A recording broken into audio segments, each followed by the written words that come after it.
The wind here is actually really picking up.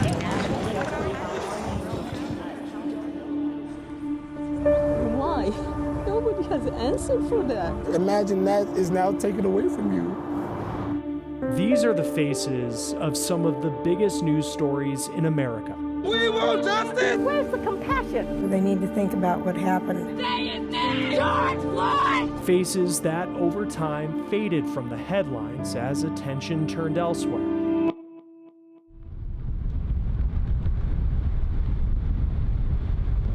We just pulled up to a neighborhood that was one of the hardest hit.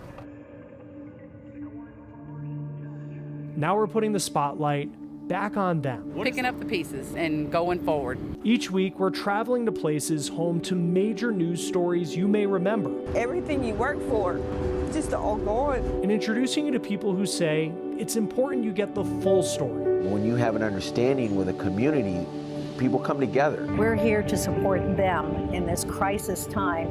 Because we often don't fully learn the impact of an event. All you have is hope, because everything else is gone. Until we look at it in hindsight.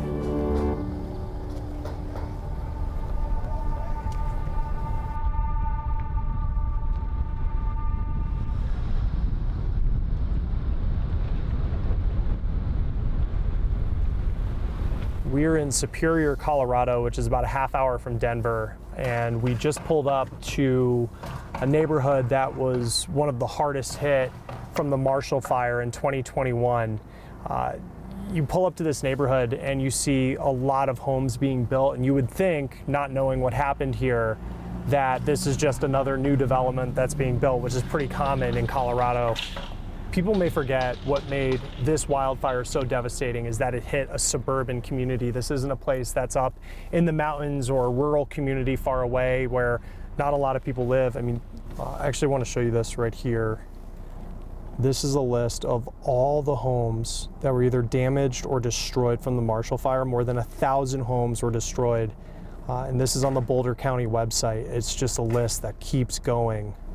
When you think of all the people who were impacted because of the Marshall Fire. 1800, this is AMR 6. 1578 Spring Repeating, all units operate in a safe area. Do not commit if you cannot see.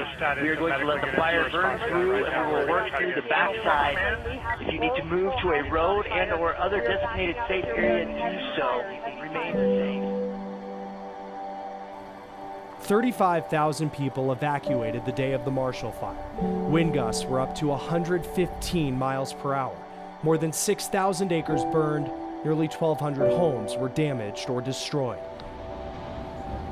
1 year later, only one family had returned.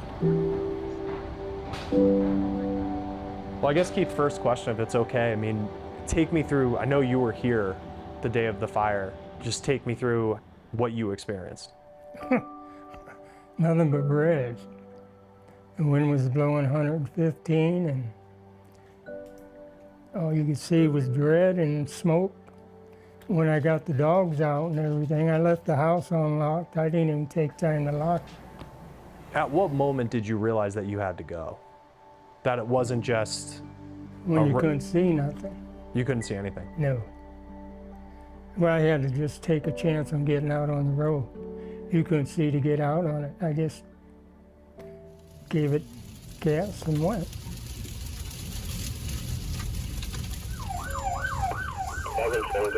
Go towards Denver! Evacuate now! Right now, it's okay. There's capacity! Move now! Leave your stuff! Go! The fire's at the back! Go!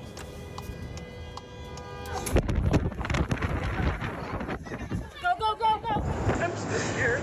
I know, but I can't have you in here. We got flames out back. Sheriff's office, evacuate now! Josh, help us right now. Get these people out of here as fast as we can. So you don't have a car? No. Get in. Holy I need Marshall. Go, go, go, go. Holy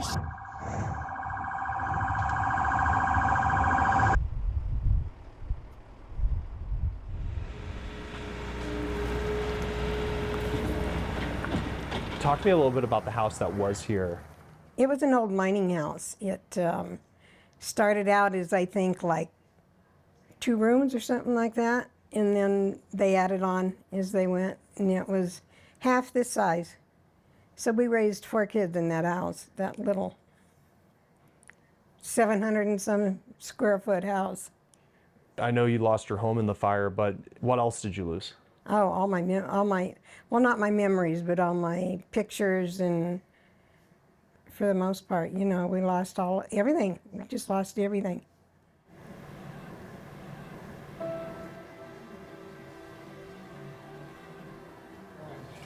That is? There was in a garage? There was a garage out back? But it's always been in a garage. It was right. Always was. I had a 24 by 40 garage.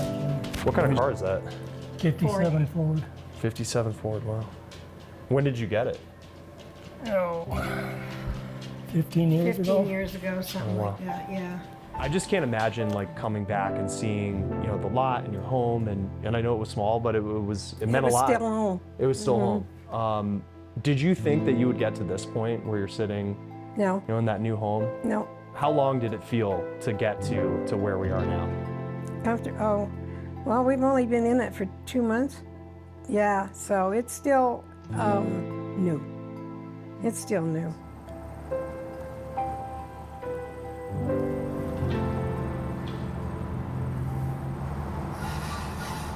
If you didn't know what happened here, you might not think twice about it because there's so much new development in this part of the country outside Denver. But every home that you see here in this neighborhood is brand new within the last 18 months because this is where the fire came through and just leveled every single structure. I hate to report on it, to be honest, given the fact that there are probably people who live in those homes who are watching right now, watching their homes become victims of this devastating and catastrophic wildfire that we've seen here in Boulder County.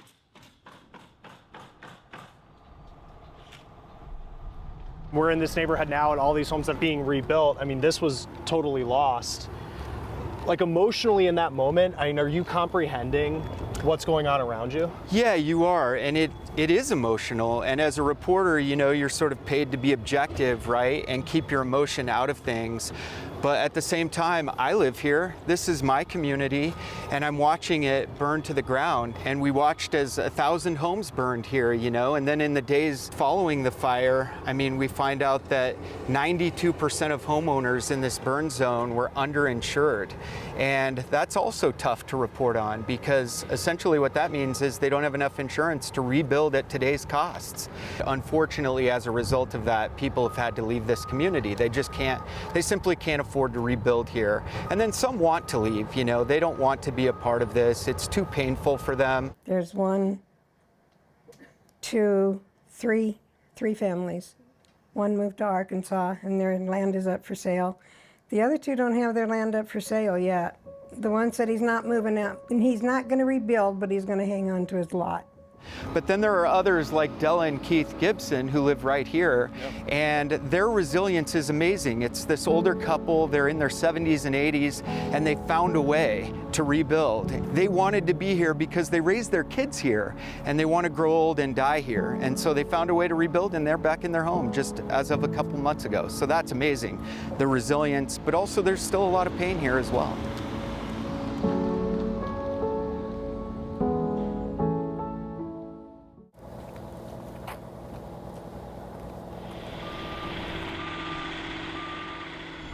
So the Marshall Fire started about 4 or 5 miles that way, and it's just the wind that day, it was so strong, picked those flames up and carried them all the way down through this field. You actually see right here, this is a post that was here before the fire, still standing today, and here's some of the scorch marks you can see on the side of it. This is from the Marshall Fire, the flames continuing on, and then hitting these neighborhoods you see behind us, and that's where all this construction is happening right now. Every time we drive up and down the area, it's just, I want to be there, I want to live there, I want to be home. My name is Mel Glover, and I am rebuilding my home after the Marshall Fire.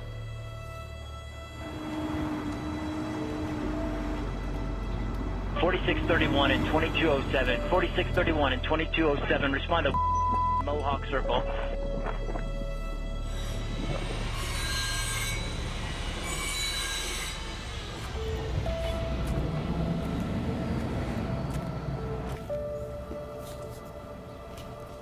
Stairs. The way this fire came in, my husband describes it as being like an evil demon. I was trying to drive home. I got stuck on 36 in tail-to-tail traffic, total traffic jam, couldn't move. My family was screaming, and I could hear my children screaming and my husband shouting, and I hung up the phone on the car because I just couldn't listen to it any longer. The house was filled with smoke and on fire from 12:15 to 12:35 when they were rescued. And the whole neighborhood of 171 houses burned down in 2 hours.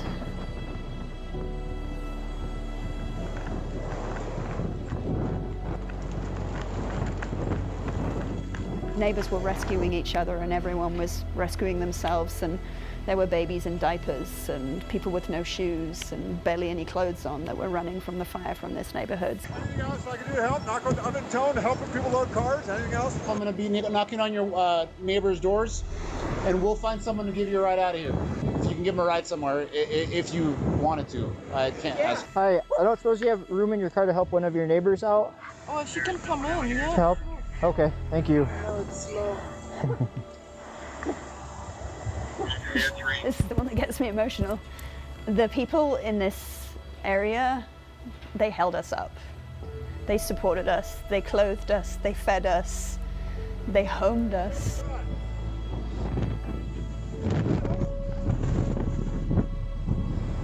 It's a very tight-knit community.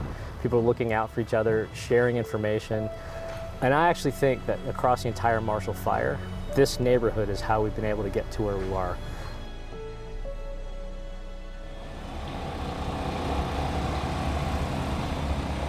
They got builders, really focused on this neighborhood. We didn't realize is how important that was, since we thought they would just do this. The builders were already busy. We needed them to really lean in, and Sagamore helped do that, because Sagamore said, hey, these are the specs. We want you to bid this out. We had like 4 or 5 builders come in and do that, and that got them going. Because quite honestly, I don't think if we had kicked them hard enough, that they would have seen this as a priority we needed it to be. Neil Shaw was a trustee for the town of Superior at the time of the Marshall Fire. He's now the mayor pro tem. He's helping oversee the rebuilding process in several neighborhoods, including Sagamore and Old Town Superior, 2 areas completely lost in the fire. I think some people might look at all the building and seeing the progress you've made and would say that the impact of the fire, that's kind of in the rear view. Is that how you see it? No, not at all. I think we lost about 400 homes. Only about 250 are in some stage of being rebuilt. The other 150, we don't know what they're thinking. 80% of homeowners said they had plans to rebuild in a survey from January 2023. The ones who didn't said cost and time were the biggest issues. What are the biggest challenges Superior is facing right now? It's going to be affordability. These homes are relatively inexpensive, within Boulder County. There's one over there listed about 1.2 million. Before that, it would probably have been 600K. Oh, so it costs more now? Quite a bit more. I think people feel that the fire was a once in a lifetime event, and if it wasn't, they're building back hardier so that if there is another fire, the likelihood of surviving it may be higher.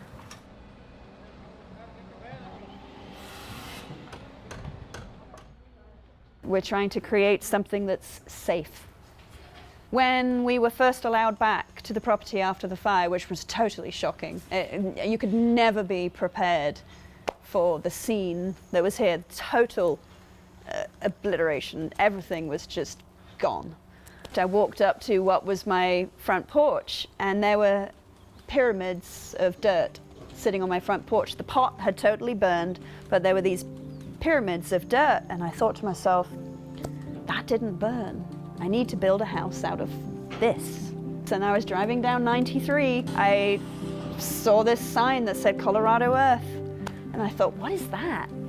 And I actually pulled over on the side of the road and Googled it immediately, and I was like, oh, it's Earth Block Homes. This was the one that really sat for me because it was made of dirt and the dirt didn't burn. We wanted something that wouldn't burn because if something like this happens again, we want to have more time.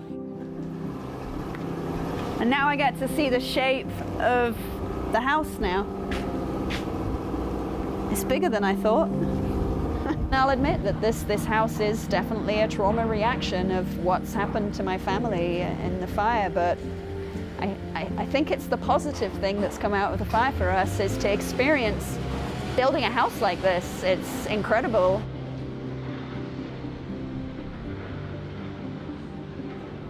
Do you worry that Superior, especially with there's so many new homes being built, and I know they're more expensive than the ones that were here before, that will you miss the old neighborhood before the fire, even though you're in obviously a beautiful home now? I will, but I won't because the neighbors moved back too. It's all our original neighbors, so we're lucky there that we've got the original neighbors for the most part.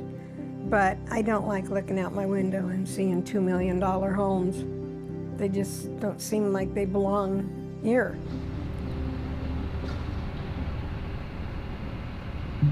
What do we know about how this fire started? So the Sheriff's Department, the Boulder County Sheriff's Department came out with 2 separate causes earlier this year. One is a fire that was smoldering for about a week on an old ranch, the 12 Tribes Ranch, and it was kicked up by the wind that day. They say the winds were hurricane force that day. And so it was that fire, and then also an XL equipment failure or line down. We're really not sure, and neither is the Sheriff's Department, but they believe XL Energy, which is the main utility in the state of Colorado, they provide power to most of Coloradans.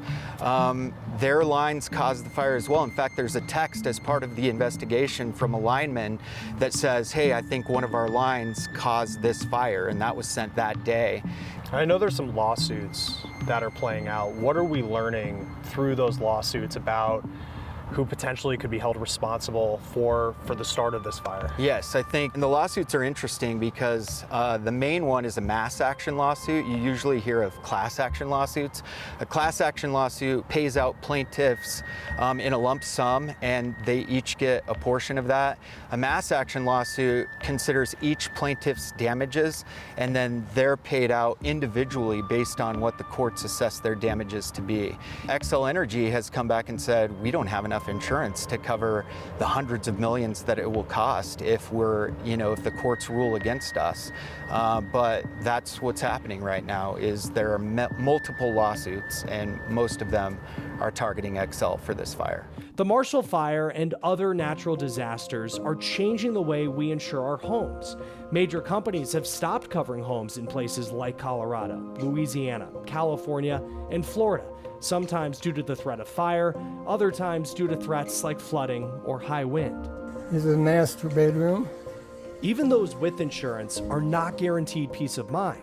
The Gibson family didn't move into their new home until 15 months after the day they escaped the fire. Insurance may cover some things, but there's always like a cost. I mean, has it been like financially difficult getting back to where, like how much coverage did you have? With everything, had enough to pay for the house. But the rest of it, there's supposed to be money out there, but it's sure hard to get. You fill out forms and fill out forms and fill out forms, and we still haven't gotten some of it. We haven't had as much trouble as some people have, but we've got 2 kids that won't take no for an answer.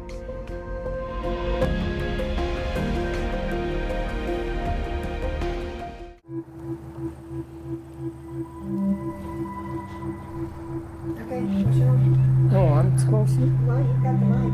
Oh, here, do what? No, go ahead. And you can guess who got this one. This is spare room, laundry room. The entryway, tiny bathroom, tiny laundry room. We went from victims to survivors, and now we're like rebuilders. Yeah. And we're going to do a mosaic of the broken pieces of pottery on the windowsill right here, which I'm really excited about doing, and make something beautiful out of something that was broken. There's quite a few lessons learned. Having different priorities in life, of putting value on different things now. How often do you think about that day? Oh, I think about it often. Like I said, we're part of this community too. And I remember my family and friends, I must have had, 30 texts every hour saying, be safe out there, we're watching you. We appreciate the work you're doing. I feel a tremendous amount of grief for all those who have lost their homes tonight, and I hope they have a safe place to stay tonight, and we just hope that they heeded the warning. What's amazing about this fire is only 2 people died, which is tragic, but it's also amazing that that many people got out alive when you think about 1,000 plus homes that burned to the ground. But the reason why we continue to report on this and the reason why it's important is because these folks matter, and their pain matters, and their financial hardship matters, and the accountability of the ones who are responsible for this also matters. So in hindsight, I would say that you're not alone, that there's always someone that's gone through what you're going through. There's always some kind of support that you can receive, and that you can change things and you can do things to help yourself and to move forwards. How are you? Doing good. How are you? Good. I was just telling these guys like you're one of my favorites. You are one of mine too. Oh man, I'm so glad you guys are doing good.